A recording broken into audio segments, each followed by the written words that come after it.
Hello children, today we will study with how dielectrics affect the capacity of a parallel plate capacitor. Let us see something more about dielectrics first. You know, dielectric is a non-conducting medium or insulator in which charges are induced on the application of electric field. When field is applied, charge is induced. You know, water is a dielectric.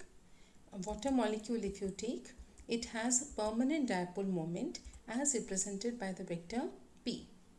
Okay, basically dielectrics are of two types. The molecules are of two types. First, polar molecules. The molecules in which the positive and the negative charge centers do not coincide.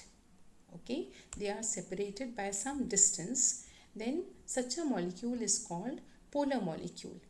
Okay, so polar molecule have a positive charge center or negative charge center separated by some distance. That means they form a dipole and hence they have a permanent dipole moment. Okay, now these molecules are not symmetrical. They do not have symmetrical shape.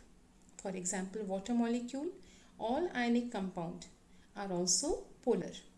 Okay, next, if we take no field is applied, if you take a sample of polar molecules, if no field is applied, though each molecule possesses a dipole moment, but these dipoles are randomly oriented.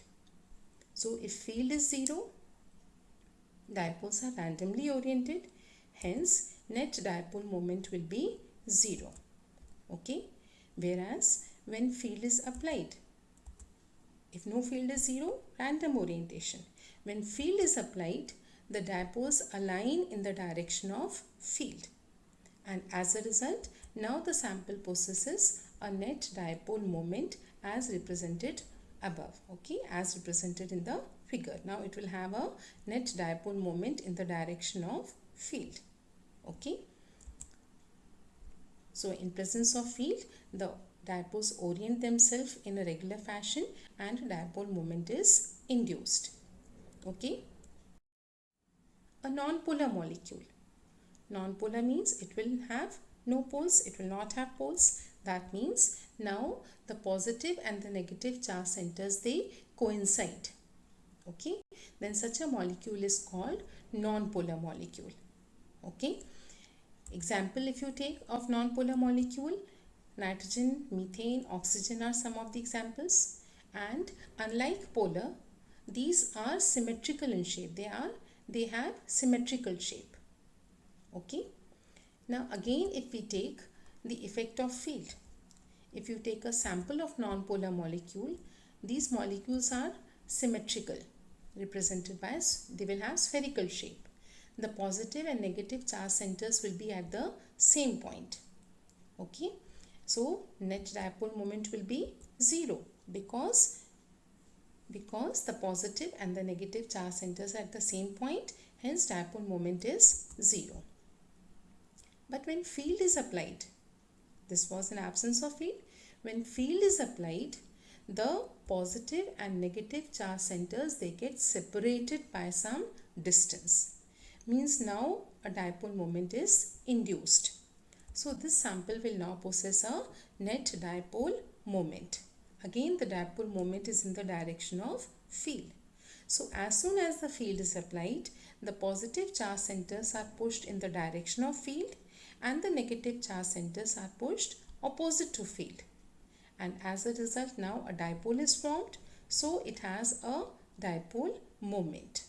Okay, so in presence of field, non-polar molecules also possess dipole moment. Okay, polarization of dielectrics. Okay, let us take a sample of non-polar dielectric. Non-polar dielectric, the atoms are spherical. Positive and negative charge centers are at the same point in absence of field. Now when field is applied, an external field is applied, and we see that the positive and negative charge centers, they get separated. That means now a dipole moment is induced. Okay, if we consider the charges enclosed by this dotted line, their effect reduces to 0 because of interaction between opposite charges. Okay, the positive and negative charges interact with each other, and hence over this volume the effect of charge reduces to 0.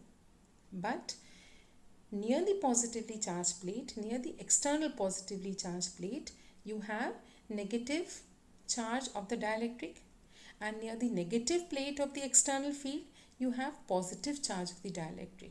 Means inside the dielectric a field is induced in opposite direction. Okay, a field is induced in a direction opposite to the external field. Okay, and this field is not equals to the external field as you had in the case of conductor. In conductor, internal and external field are equal. But here the field produced due to polarization EP, it is opposite to the external field EO, but they are not equal. It is different from EO. Moreover, it is less than EO. Okay, so whenever a non-polar dielectric is placed in electric field, dipoles are induced due to separation of positive and negative centers. Okay, now what happens? EO is the external field, EP is the field induced. Okay, so what will be the net field? Will be EO minus EP. Both are in opposite direction, hence the net field will be EO minus EP. The field is reduced when dielectric slab is introduced. जैसे ही आप dielectric रखते हैं electric field में तो net field जो है वो कम हो जाती है. Okay, now we know dielectric constant. How it is defined? It is the ratio of field in air, here represented by EO, to the field in dielectric. And field in dielectric means you have to take the reduced field. That means K can be written as EO upon EO minus EP. This EO minus EP is the net field in the dielectric when it is placed in an external field E naught. Okay. So dielectrics, they get, especially the non-polar dielectrics when we take, they get polarized. Polarization means separation of positive and negative charge centers. Polarization vector. It is the measure of degree of polarization of the dielectric. How much polarization is taking place. It can be found out by finding the dipole moment of unit volume of the polarized dielectric. Okay, so let us assume n be the number of atoms per unit volume of the dielectric. Then polarization vector is the measure of dipole moment of these n atoms. Okay, that means we can write polarization vector as n into p. N is number of atoms, p is dipole moment of each atom. So total dipole moment is np. Unit of polarization vector will be coulomb per meter square. Okay, when we write unit of n and p, we get unit of polarization vector as coulomb per meter square. Okay, now we define one more term, dielectric strength. From the name itself, the maximum field that can be applied to the dielectric. Okay, what it is? Dielectric strength is the maximum value of field that can be applied to dielectric without breakdown. Okay, what does it mean? The maximum field that can be applied such that the insulating property of the dielectric is not lost. It should not lose its property of insulation. Okay, so that maximum field is referred to as the dielectric strength. Okay, since it is measured in terms of field intensity, the unit of dielectric strength is volt per meter. It can also be written as kilovolt per millimeter. Okay, dielectric strength of few materials like air, you can see it is 0.8 to 1, for rubber 21, for mica 160 to 200. So this table shows that mica is the best material for insulation because its dielectric strength is very high. It is 160 to 200 kilovolts per millimeter. Okay, greater than all the other materials given. Okay. Capacity of a parallel plate capacitor with dielectric slab. Okay, we take a parallel plate capacitor, two plates with positive and negative charge density.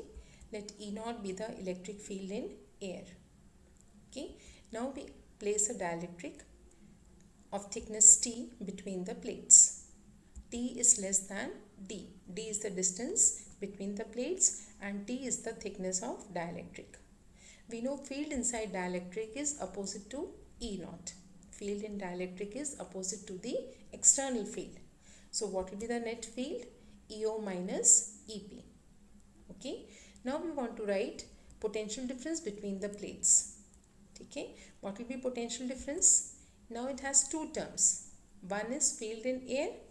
So the thickness will be D minus T. Thickness of air is D minus T. Okay. And second term is field in dielectric. So we take thickness of dielectric. Okay. So V is E naught into D minus T plus En into T. Now we know that dielectric constant is field in air upon field in medium. Okay. Hence field in medium can be written as field in air upon K. Let us substitute this value in above equation. So V can be written as E naught within bracket D minus T plus E naught by K into T. Okay. In this equation, E naught can be taken common. So D minus T plus T by K. E naught is field in air. And we have seen using Gauss law, E naught is equals to sigma upon epsilon naught, where sigma is surface charge density. Okay. So E naught is sigma upon epsilon naught. We substitute this in the above equation. So V is equals to sigma upon epsilon naught within bracket D minus T plus T by K. Okay. Now to find capacity, we know C is equals to Q by V. Substitute this value of V and Q can be written as sigma A. Okay. So C is equals to sigma A upon sigma upon epsilon naught within bracket D minus T plus T by K. Okay. From this equation, sigma cancels off and the equation final that we get is C is equals to epsilon naught A upon D, and from the remaining two terms we take T common. So we are left with 1 minus 1 by K. So expression for C is epsilon naught A upon D minus T within brackets 1 minus 1 by K. Okay. So this is the formula for capacitance with dielectric when the thickness of the dielectric is T. Okay. If T becomes equals to D, if the entire space is filled with dielectric, if T is equals to D, the equation reduces to C is equals to K epsilon naught A by D. Okay.